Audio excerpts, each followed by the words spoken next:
কার বলুন? লোকাল দালালদার, যারা টাকা দিয়েছে। ওই এইগুলোকে বাঁচানোর জন্য টোটাল যারা মেধার ভিত্তিতে চাকরি পেয়েছে তাদেরকেও চোর বানিয়ে দিল। এর জবাব আমাদেরকে দিতে হবে না? জবাবটা কিভাবে দেবেন? জবাব দেওয়ার জায়গাটাই হচ্ছে ভোট। কিন্তু দুর্ভাগ্যের বিষয়, আমরা সারা দিন ধরে লড়াই করলাম, আন্দোলন করলাম, প্রতিবাদ করলাম, যখনই ভোট দিতে যাচ্ছি 500 টাকা বিরিয়ানির প্যাকেটে ভুলে গেলাম। সমস্যা হচ্ছে আমাদের এটা।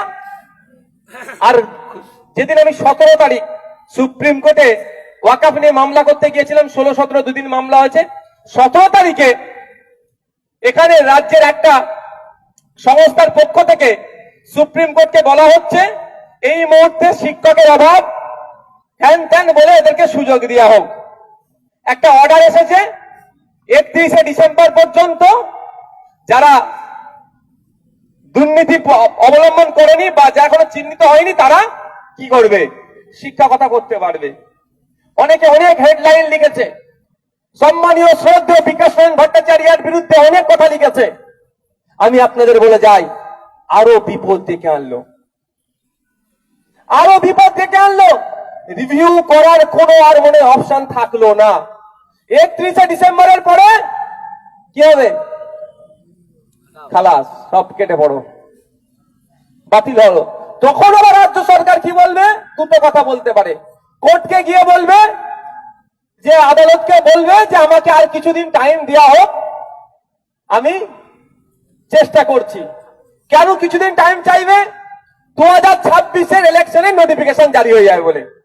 অর্থাৎ এই গোলমেলিয়ে ভোটের যেই নোটিফিকেশন হয়ে যাবে, তৃণমূল কংগ্রেসের নেতারা টপ টু বটম পর্যন্ত বলবে ভোটের নোটিফিকেশন জারি হয়ে গেছে, এখন এটা নিয়ে কথা বলা যাবে না, কোড অফ কন্ডাক্ট হয়ে যাবে। এটা খুব সুন্দর ভাবে এগোচ্ছে। কিন্তু যারা ভাবছেন, যারা বৈধ পন্থা অবলম্বন করে চাকরি পেয়েছেন, তাদেরকে বলছি ঘরে বসে থাকার সময় নয়। ইন্ডিয়ান সেকুলার ফ্রন্ট সর্বসম্মতভাবে সর্বোত্তমভাবে আপনাদের পাশে থাকবে, আপনাদের হকের লড়াই আপনাদের সাথে দেবে।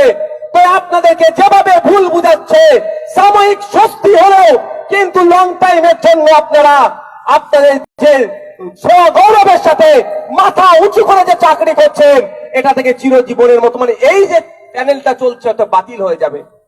তাই অনুরোধ করছি, আসুন গণতান্ত্রিক প্রক্রিয়ায় শান্তিপূর্ণভাবে আপনারা আন্দোলন সংগঠিত করুন, আওয়াজ তুলুন। রাজ্য সরকারের অপদার্থতার জন্য আমরা মেধাযুক্ত, আমাদের চাকরি বাতিল হয়েছে। অবিলম্বে সমস্ত মেয়র যে ওয়েমার্কশিট আছে পাবলিশ করুক। প্রকৃত যারা মেধাযুক্ত তারা স্কুলে থাকুক, যারা অবৈধ পন্থা অবলম্বন করে চাকরি চুরি করেছে, চাকরি চুরি করে যারা স্কুলে গিয়েছে তাদেরকে বাদ দিয়ে যোগ্যগুলোকে শিক্ষা কেন্দ্রে পাঠানো হোক। এই আওয়াজটা আমরা তুলছি। সাথে সাথে যোগ্য শিক্ষক শিক্ষিকাদের উদ্দেশ্যে বলছি, আমরা শুধু তুললে হবে না, আপনারা এগিয়ে আসুন। আপনাদের সাথে ইন্ডিয়ান সেকুলার ফ্রন্ট থাকবে, আপনাদের সুরে সুর